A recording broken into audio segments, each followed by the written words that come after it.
je vous présente, vous êtes la maman de Lénie. Oui. Et donc, du coup, nous, on voulait savoir quels ont été les premiers signes qui vous ont alarmé chez Lénie avant l'hospitalisation. Ça a été déjà à ses 14 ans. Ouais. Les premiers signes ont été une fugue.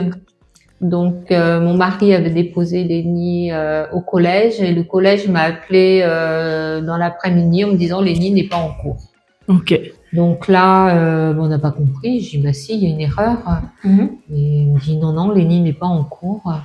Donc ça a été vraiment le premier signe. C'était la fugue. Ça a été la fugue. Mais du coup, votre sentiment à ce moment-là, vous aviez pas vu avant de. On n'a rien vu. Vous aviez rien vu. On n'a rien Et vu. le sentiment qu'on a quand on se fait cet appel, ça doit être. On n'y croit pas déjà. Ouais. Et puis on se sent impuissant. Ouais. Parce que après, il y a eu un deuxième signe 2 jours après la fugue, il y a eu une prise de médicaments. D'accord. D'où une tentative de suicide. Ok. Donc d'accord, là, ça a été très vite après. Qui a été du coup la suite de l'hospitalisation après, voilà. Directement. Voilà. Ok, ouais. D'accord. Du coup, la question après, c'était comment avez-vous vécu la fugue de Lénie? Je suppose comme vous l'avez dit, ça a été très compliqué. On n'a pas compris parce que en tant que parents, on s'en voulait de rien avoir vu. Oui, je pense, oui. La culpabilité. Pourtant, on était quand même bien soudés, bien liés. Oh, puis ça se voit, avait caché tout son mal-être. Ok. Il l'avait bien caché. Moi, je le vois au quotidien, vous êtes soudés. De toute façon, ça se voit. Enfin, comment est-ce que du coup vous avez accompagné Lénie au quotidien par rapport à ça, puis la hospitalisation, aux tentatives de suicide? Comment on fait pour l'accompagner? Étant donné que de toute façon on est très proches et puis qu'on l'aime, ça se fait tout naturellement. Donc on l'a accompagné manière à le rassurer déjà, à dialoguer, le rassurer et puis lui dire qu'on est là quoi qu'il arrive. Ok, on fait en sorte qu'il se sente en sécurité. Voilà. Ouais, okay. Ouais. Puis le dialogue.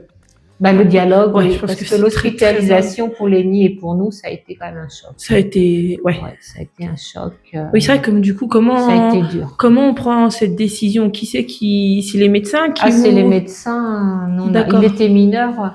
Oui. Donc nous, on n'avait rien à dire. Ouais, et puis vous êtes désarmés, de toute façon, je pense que. Complètement. Ouais. C'est les médecins qui décident. Donc, nous, on n'avait qu'à subir et Lénie aussi. Du coup, là, j'ai juste une question qui me dit que c'est un choc, mais du coup, comment vous l'avez vécu dans le sens où comment vous avez surmonté ça? Comment vous avez pu surmonter aussi? Je pense que c'est difficile de voir son fils comme ça. Oui. Et comment on fait pour surmonter tout ce choc, toutes ces angoisses, tout savoir que son fils est hospitalisé, c'est. L'environnement qui était là déjà, la famille. On était quand même assez soudés, que ce soit les grands-parents, frères, amis. Donc, et puis, il y avait toujours un lien de toute façon.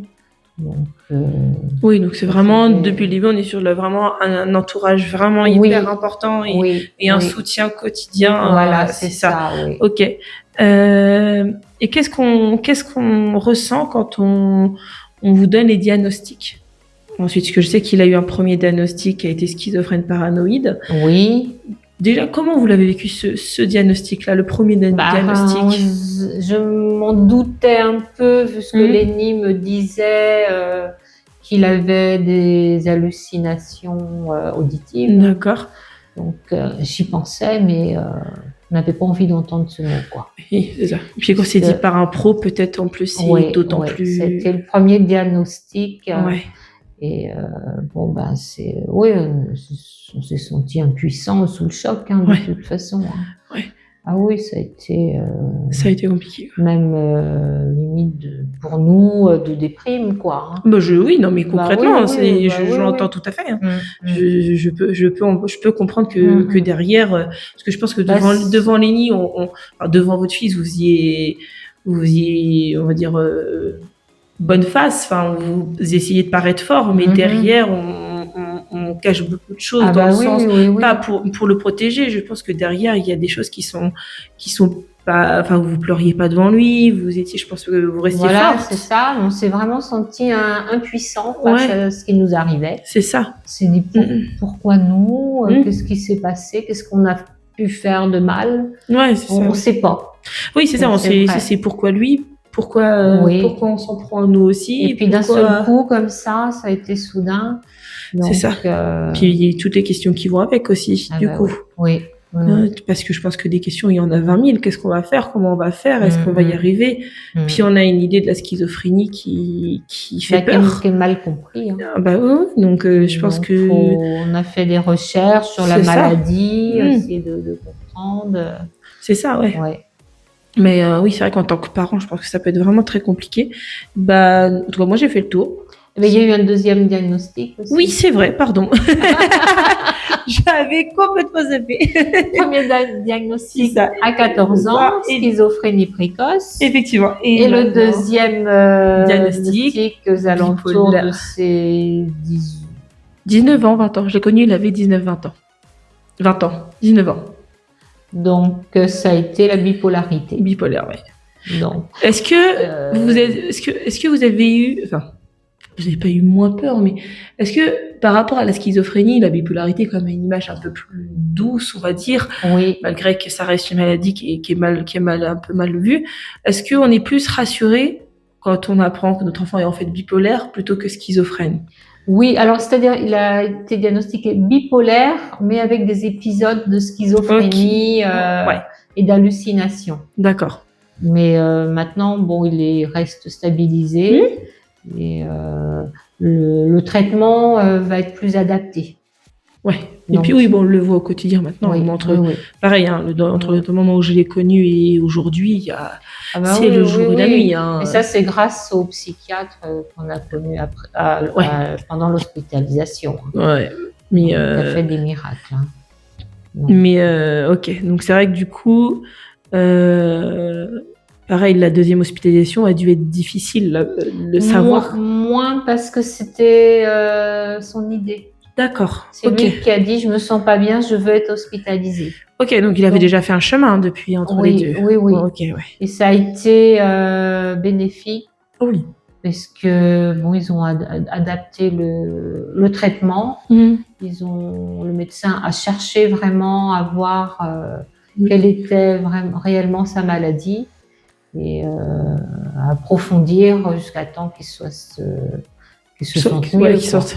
un peu plus stable, quoi. Oui, c'est ça. Ok. Oui.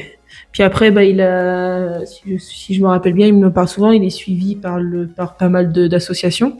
Oui. Qui, lui, je pense, l'aident beaucoup. On va pas les nommer parce que on ne dit pas la région où on est. Donc, mais oui, je sais qu'il est suivi par des éducatrices. Voilà. Il y a eu psychologue, éducatrice. Puis, comme on dit depuis le début, vous l'entourez aussi beaucoup. Oui. Je le vois personnellement. Et donc, du coup, je trouve ça génial. Et puis, voilà, si vous avez quelque chose d'autre à dire. Lenny, maintenant, il a son appartement, donc il prend de l'autonomie de jour en jour. C'est vrai que pour nous, c'est merveilleux, quoi.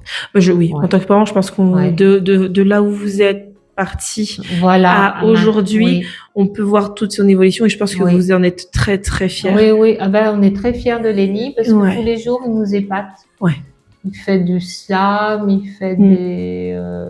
choses à la radio, il fait des ateliers. Il s'épanouit. Voilà. Il trouve son chemin gentiment. Oui, voilà. C'est ça qui est doucement, mais sûrement. Mais puis, il vaut mieux y aller à son rythme que de se précipiter et retomber. Voilà.